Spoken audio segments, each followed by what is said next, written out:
Over the past summer, I lived in the house of a woman from El Salvador who has been living in Senegal for the past 8 years of her life. I was working at a cultural organization in Dakar, the Senegalese capital, and I met her during a dance festival. I came to know that Maria from El Salvador had married a French diplomat back in her country, right after studying economics. She had created a cultural association focused on dance and technology and left it behind because of her family. A good mother and wife, a lot would have said to her back home.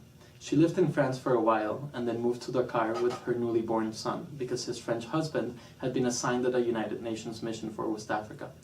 She told me that the few Latin American women she knew in Senegal were all married to some diplomat, and that this was the way through which they had gotten there in the first place.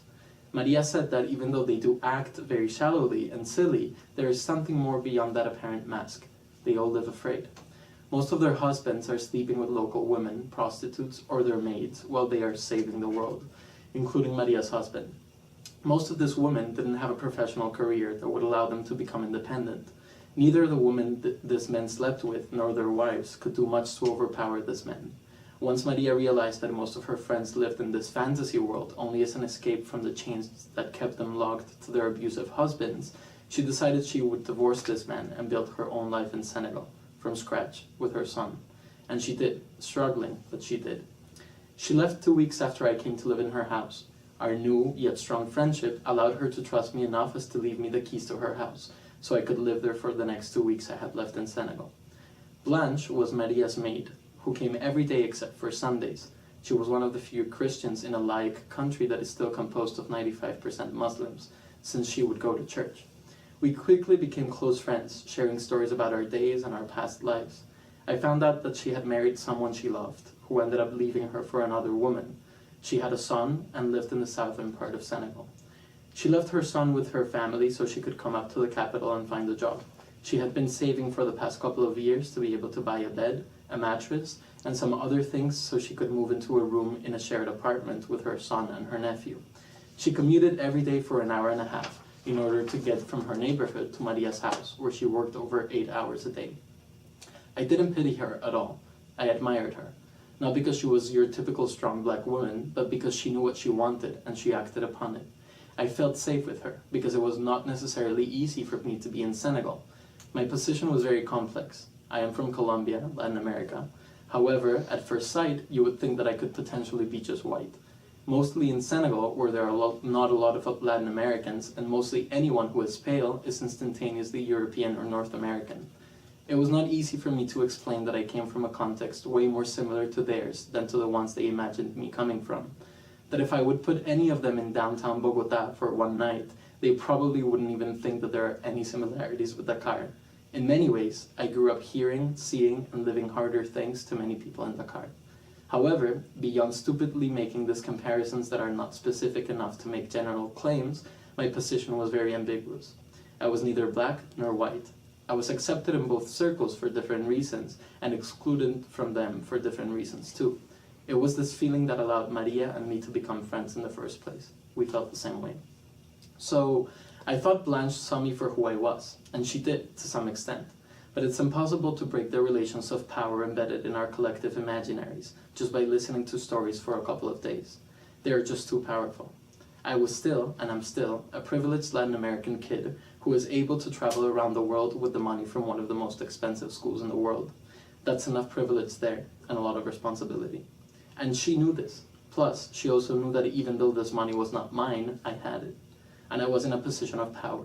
She was the maid of the woman I was friends with, and her domestic labor was done, in part, for me. In her eyes, I could help her. So she started making moves, touching me when we were eating, subtly asking me to take naps with her, or asking me if I was not too warm and tired after such a hard day of work so that I could go and take a shower with her. She once sat down in a chair in my room while I was trying to take a nap, staring at me and asking me if I didn't want any company. It's a reality that many other men in my position would have taken advantage of her and used their privilege to have a couple of hours of sex. But I felt horrible those 4 days, knowing that she had decided to stay to sleep in the room next to me. I couldn't sleep well. I talked to my friends and my boyfriend, asking them for advice, and asking them to say stop on Skype when she would approach me so I could just pretend that I had something to do and go away. I started to lock my room every night to go to bed, even on the night she didn't sleep in the house. I was paranoid, and I was being harassed. Yes, men too can be harassed. And I truly think she liked me, because after saying no several times, she kept insisting and asking me, "Why not? Don't you like me? Am I not good enough for you?" Why would I think that it had all to do with monetary benefits? It could also just be a matter of pleasure, something black women have been constantly denied over and over in Western culture.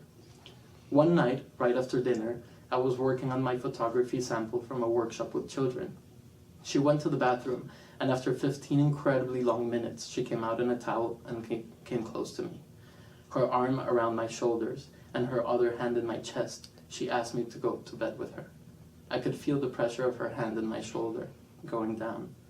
I was vulnerable. I felt weak. I stood up and screamed at her. I told her this wasn't right and demanded her to stop. She locked herself in her room, and the following day we acted as if nothing had ever happened. But there was clearly something very heavy in the air we were both breathing from that day on. The dog of the house, Max, was an incredible relief. After this happened, I talked to a lot of the people I hold close to my heart. I realized I was being sexually harassed, as much as I have always found that term to be very problematic. And I still do. Relations of power amongst diverse people are precisely diverse in nature, complex, and sometimes undeconstructible. And we're all diverse. Humans are not singular, monolithic, or uniform beings. We're plural, and we change. But we need to think about the subtleties of these experiences and refrain from being dogmatic. This is not a story about her vagina and my penis. Less so about a vagina dentata if you were talking about feminist approaches to Freudian or Lacanian psychoanalytical stuff. This is about power, which manifests itself beyond mere dichotomies such as man and woman, and which demands critical thinking and unique approaches to be able to understand the complex relations it entails. A black, underpaid, and single woman, made in the house of a Latin American immigrant woman who is also a single mother and had to start her life from scratch, and a Colombian gay man with huge financial support from an awfully rich and wealthy university in Senegal, a country where homosexuality is punished with at least 5 years of prison. President Obama was actually in Dakar a couple of weeks before all of this happened.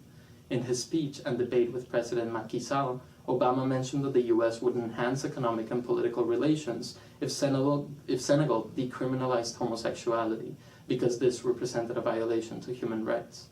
Macky Sall told President Obama, in a very confident tone, that they were not going to accept that sort of bribery, since the US also violated human rights abroad and within its own territory, and because the West could not expect all the world to think as they do.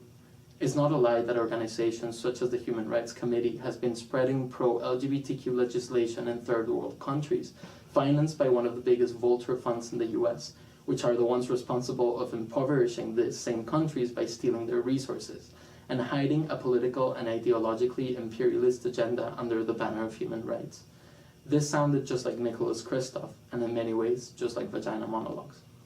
Westerners, even gays and lesbians, women, etc., can't tell the world's gays, women, blacks, old people, indigenous, and any other disenfranchised group what to do with their bodies and how to correctly be free. This is why the critique to second-wave feminism and homo-nationalism are not mere rhetorical strategies. This critique speaks about real people who are not being allowed to appropriate their bodies, their pleasure, and their realities. These old-fashioned ideologies of universalist empowerment have a real impact in the way we think, and therefore in the way we act upon the world. Being critical is not a matter of being cynical. Activism without thought is mere blindness, as much as thought without action is mere discourse. But they go hand in hand, and if we truly want to help, we need to start breaking down some of these paradigms in our heads and allow ourselves to feel helpless, plural, non-static, in crisis, lost and afraid, vulnerable. This is true non-patriarchal power, built community based on acknowledging difference. We don't all experience oppression in the same way, but it's in the recognition of our lack of objective understanding that we can firstly allow ourselves to recognize pain, anger, and oppression in others. It's a never-ending dialogue between the external world and ourselves.